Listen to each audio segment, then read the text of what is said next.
Good afternoon. Today we start the next endocrine gland. It is not a true endocrine gland. It is actually heterocrine gland or mixed gland. What is meant by heterocrine gland? This heterocrine gland or mixed gland is known as pancreas. Pancreas is heterocrine gland because it serve as a exocrine as well as endocrine gland. म्हणजे ही Gland totally endocrine Gland म्हणून काम करत नाही, तर त्या pancreas नावाच्या ग्लँडचा काही भाग एक्झोक्राइन नेचरचा असतो, काही भाग एंडोक्राइन नेचरचा असतो. म्हणून दोन्ही ग्लँडचं फंक्शन करत असल्यामुळं तिला आपण हेटेरोक्राइन ग्लँड म्हणतो. याचं लोकेशन कुठं आहे तर it is present between stomach and small intestine near the duodenum. Stomach आणि small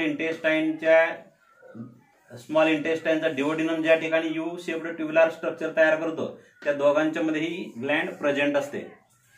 it is small leaf like structure. It consist small exocrine part and remaining endocrine part. This pancreas is heterocrine gland and it consists four parts. Pancreas is heterocrine gland and endocrine nature of pancreas is maintained by the help of isolate of Langerhans. Isolate of Langerhans consist four different types of cells, that is alpha cell, beta cell, delta cell and F cell or PP cell. That is Langerhans isolate of Langerhans consist total cell. Out of them alpha cell are of 20%, beta cell are of 70%, delta cell are of 5% and F cell are of 5%. Alpha cell produce specific type of hormone known as glucagon. Beta cell are 70% and these cell produce insulin. Delta cell are 5% and they produce somatostatin. And F cell are 5% they produce or secrete pancreatic polypeptide hormone. First cells are alpha cells. Alpha cells secrete the glucagon. Target organ of glucagon is mainly liver. Glucagon help to increase the level of glucose in blood. Therefore it is also called as hyperglycemic hormone. या alpha cell नावाच्या cell glucagon नावाचा hormone secrete करतात आणि या ग्लुकॅगॉनचा मुख्य काम काय असतं to increase the level of glucose in blood. म्हणून ग्लुकॅगॉनला हायपरग्लायसेमिक हार्मोन म्हणतात. मग ते ग्लुकोजची लेवल वाढवण्यासाठी काय काय काम करतं तर these glucagon act on liver and bring out glycogenolysis. That means conversion of reserve food which is stored in the form of glycogen. This glycogen is converted into glucose.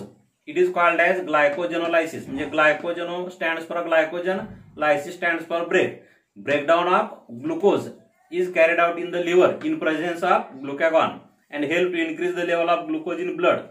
Later on it also help to bring out neoglucogenesis. What is neoglucogenesis?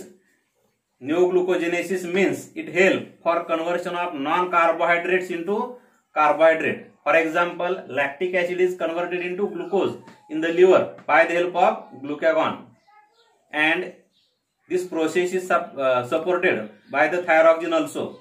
It also inhibit utilization of glucose by the body cell.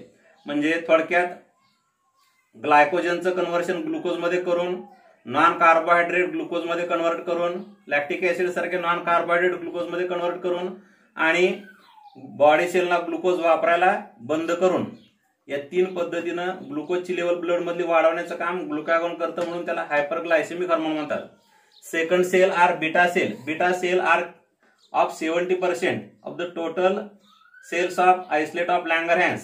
These cells secrete the hormone insulin. Insulin is most important hormone of the body because it help to decrease the level of glucose in blood. Blood मध्ये ग्लुकोजची level कमी करण्यासाठी हे hormone मदत करतं, म्हणून त्याला हायपोग्लायसेमिक hormone म्हणतात. आणि मग ह्या बीटा सेल मधल्या इन्सुलिनचे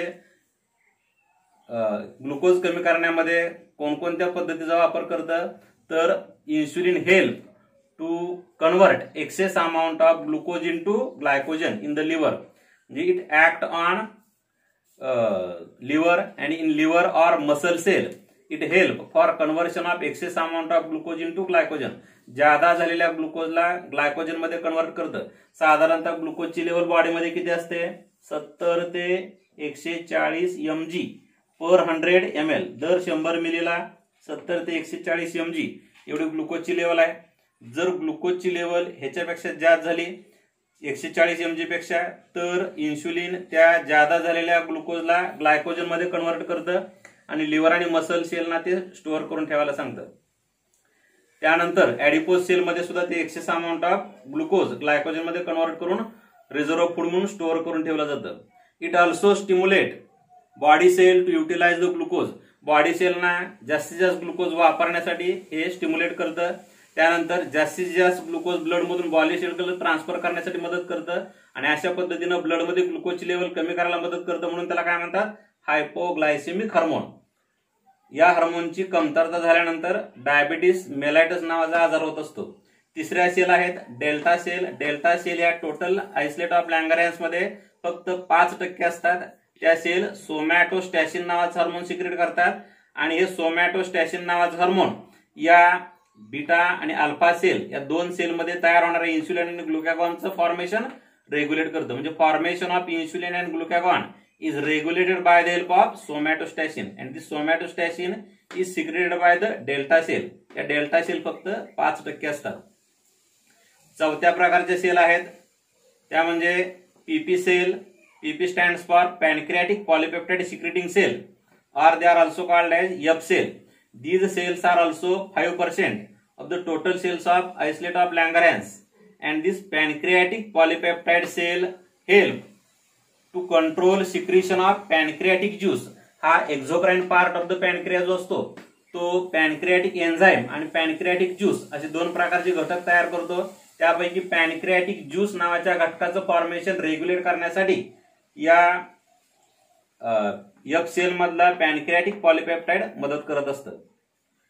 जर ह्या पॅनक्रिया मधल्या बीटा सेल मध्ये इन्सुलिनचं फॉर्मेशन जर कमी झालं तर डिसऑर्डर आढळतात. त्याला पॅनक्रियाटिक डिसऑर्डर म्हणतात. पॅनक्रियाटिक डिसऑर्डरचं नाव आहे डायबेटिस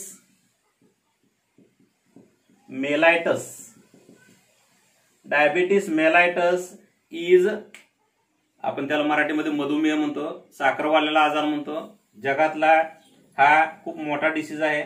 या डिसीज मध्ये ब्लड मधली ग्लुकोजची लेवल 160 mg पर 100 ml पेक्षा जादा आढळत असते. आणि ग्लुकोजची लेवल वाढण्यासाठी कोण रिस्पॉन्सिबल आहे तर deficiency or hypoactivity of beta cell. Deficiency of insulin किंवा बीटा सेलची हायपो ऍक्टिव्हिटी झाल्यानंतर ब्लड मधली ग्लुकोजची लेवल वाढते आणि ग्लुकोजची लेवल जर 160 mg पेक्षा वाढली तर त्या कंडिशनचं नाव काय? डायबिटीस मेलायटस. यामध्ये दोन प्रकार आहेत, डायबिटीस टाईप 1 आणि डायबिटीस टाईप 2. तर डायबिटीस टाईप 1 हा जो असतो तो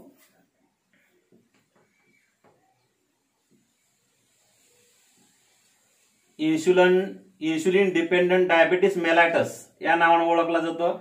आणि हा टाईप 1 टाईपचा डायबिटीस असतो, हा लहान मुलांमध्ये कॉमन आढळतो. आणि दुसरा